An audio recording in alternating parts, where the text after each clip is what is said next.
Hello, you're watching Shalom World News. I'm Dana Villa from Chicago, USA. Here are the latest headlines from around the world. On the occasion of the World Mission Day on Sunday, October 23rd, Pope Francis has asked the faithful to pray for missionaries who write with their own lives a love story at the service of the gospel. The Holy Father said that Jesus sends them into the world not only to carry out the mission, but above all to live out the mission entrusted to them by bearing witness to the gospel. During the Wednesday general audience, the Holy Father also extended his thoughts towards Nigeria, which is experiencing its worst flooding in a decade. He also reiterated his appeal for peace in Ukraine. May our brothers and sisters experience solidarity and support of the international community, the Pope said.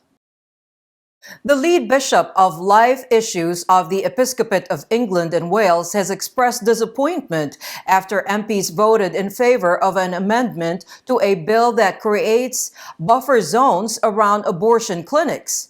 The amended bill makes it a criminal offense to breach the 150-meter buffer zones around abortion facilities, and it will be a setback to pro-lifers.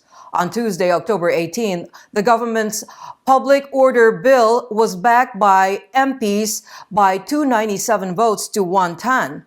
Expressing his discontentment, Bishop John Sherrington said it was a sad day for democracy, for women, and the unborn. He also said that this amendment makes peaceful presence, prayerful witness, and the offer of practical support to those in need a crime. He also said the church would oppose the amended bill and support pregnant women and the unborn. On the 95th edition of World Mission Sunday on October 23rd, the Apostolic Nuncio to the United States, Archbishop Christophe Pierre, said the generous contributions serve as solid assistance to those in need, especially the vulnerable and the persecuted masses. He said contributions to the faithful in the United States make it possible for the Pontifical Mission Societies to provide annual subsidies to missionary dioceses. The Archbishop said the money also helps support mission seminaries, religious formation houses, and the education of children in mission schools. The contributions also enable the building of chapels and churches, as well as sustain homes for orphan children, the elderly, and the sick, said the Nuncio. Instituted by Pope Pius XI in 1926, the World Mission Sunday hosts its worldwide collection on the second to the last Sunday of October each year. Pope Francis will make a private visit to the northern Italian town of Asti in the Piedmont region on November 19 and 20 for his cousin's 90th birthday. The prefecture of the pontifical household in a statement specified that during this two-day visit, he will be meeting privately with members of his extended family. The Pope will preside at the 11 a.m. Mass in Asti's cathedral to meet the diocesan community that his parents left when they emigrated to Argentina. Pope Francis was born Jorge Mario Bergoglio in Buenos Aires on December 17, 1936. His father, Mario Jose Bergoglio, was an accountant from Porta Comaro in the province of Asti. His mother, Regina Sivori, was born in Buenos Aires to a family of northern Italian origin. The family emigrated to Argentina in 1929. In a major victory for the pro-life movement, 40 Days for Life in Spain, the Supreme Court has declared as null and void the order of the Basque Country Local Police Force, or Ertzaintza, to limit the prayer vigil at an abortion center in Vitoria to 80 meters beyond the building. The apex court ruled that the administration acted incorrectly outside the powers contained in the applicable legal system by requiring the modification of the meeting place. This means that the autonomous police force does not have the authority to decide where members of the 40 Days for Life should assemble and pray. After the pro-life outfit activists were forced to exit the vicinity of the abortion center, they decided to appeal before the Basque High Court to assert their right to pray. There is some good news from the protests hit Iran. A Christian convert from Islam has been released from the notorious Evin prison by the authorities. It was Barnabas Aid who reported that Nasser Navard Goltape, a 61-year-old Christian convert, was released from jail after being arrested in July 2017. He was put behind bars for maintaining links with churches outside the nation and for running a house church. The exact reason for the release of Nasser was sentenced for 10 years imprisonment is not known. It was in Evin prison that 8 inmates died in a massive blaze on Saturday, October 15.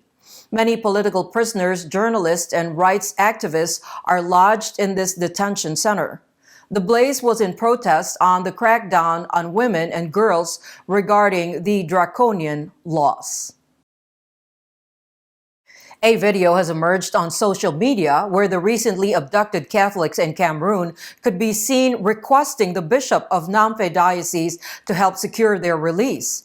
In the 45-second video, they are seen asking Bishop Aloysius Fondong Abangolo to do everything possible for their release.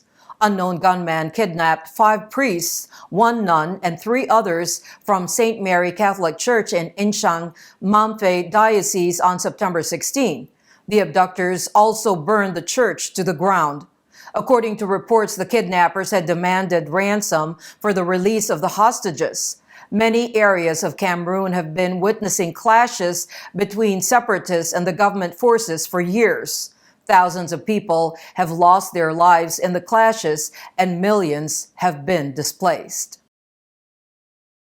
On the occasion of the 60th anniversary of the Cuban Missile Crisis that brought the world close to World War III in the last century, Archbishop John Wester of Santa Fe here in the U.S. lamented that today's children still experience fear amidst nuclear threats.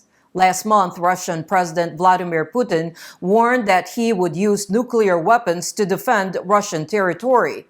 President Joe Biden responded that the Russia-Ukraine war could devolve into a nuclear Armageddon for the first time since the Cuban Missile Crisis. Archbishop Wester said the essential lesson of the Cuban Missile Crisis has not been learned. It is the very nature of these weapons that the possession of any nuclear weapons is an existential danger to all, he said. The prelate added that Pope Francis has been explicitly clear that the possession of nuclear weapons is immoral. The Cuban Missile Crisis began on October 16, 1962 and ended 13 days later. It was a scary standoff between the U.S. and the Soviet Union over the installation of nuclear missiles on Cuban soil. Unidentified armed men stormed a Nigerian hospital, killing 2 people and abducting about 10 others, including patients, doctors, nurses, and other staff. Bandits attacked the Abdul Salami Abubakar General Hospital in Niger State early on Tuesday, October 18. Sources also stated that one of the victims was a retired medical employee living near the hospital. Confirming the attack, the state governor, Sani Bello, did not specify how many have been killed. Bandits have been particularly active in the northwestern Nigeria in recent years, kidnapping and killing hundreds. In addition, abductions for the ransom have been spiraling across the country for over a decade. Decrying the surging incidents of abduction, Governor Bello announced that the state government is working with a joint security apparatus to remove the threats to internal security. The tomb of Saint Nicholas, the wonder worker on whom the character of Santa Claus or Father Christmas was based, has been discovered in an ancient church in Turkey. The tomb was discovered at the St. Nicholas Church in Demre, 1600 years after the death of the saint, who is greatly venerated in the Russian and Greek Orthodox churches as Thaumaturgus or wonder worker.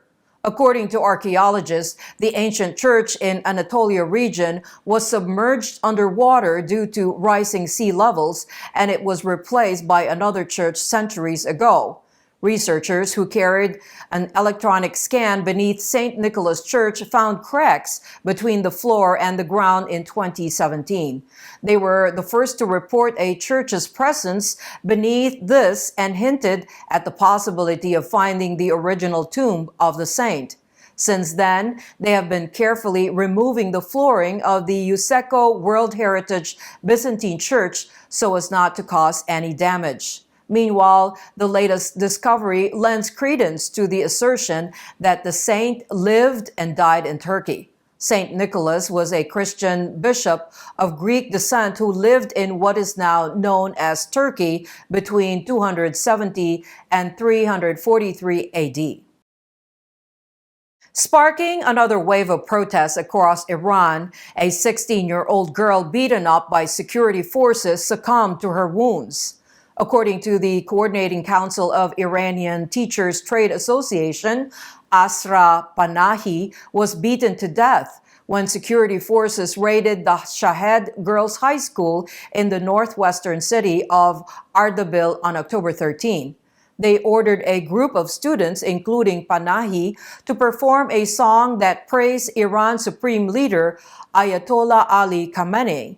Security personnel beat the students when they objected, which led to many being hospitalized while others were arrested. Panahi reportedly passed away in a hospital the next day. After her death, an Iranian journalist and activist tweeted the incident, stating that security forces beat many girl students who refused to join the pro-regime rally. However, Iranian government officials denied the accusations. Iran has been gripped by protests since September 16 after the death of 22-year-old Mahsa Amini, who died in police custody after being arrested for improperly wearing the Islamic headscarf. Christian families who fled from western Iraq to Baghdad in 2014 amid the advancement of the Islamic State now face another eviction to make way for a shopping center. Nearly 120 families have been asked to leave their homes in the Virgin Mary refugee camp in Baghdad, situated on government land, to construct a new shopping center. Following this, Cardinal Luis Rafael E. Sacco, Patriarch of the Chaldean Catholic Church, has interceded with political authorities on their behalf. Cardinal Sacco, alongside Auxiliary Bishop Basilio Yaldo of Baghdad, visited the camp and assured their closeness to the affected.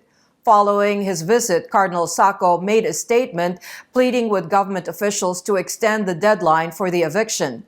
Additionally, he requested assistance from the government in relocating them. Earlier in 2020, the authorities had asked the tenants to leave the complex. However, hundreds of Christians pressured the Ministry of Migration and Displacement to overturn the decision that would have shut down the complex. And those are your latest headlines. Do join us tomorrow. In the meantime, you can visit swnews.org for more updates. Shalom.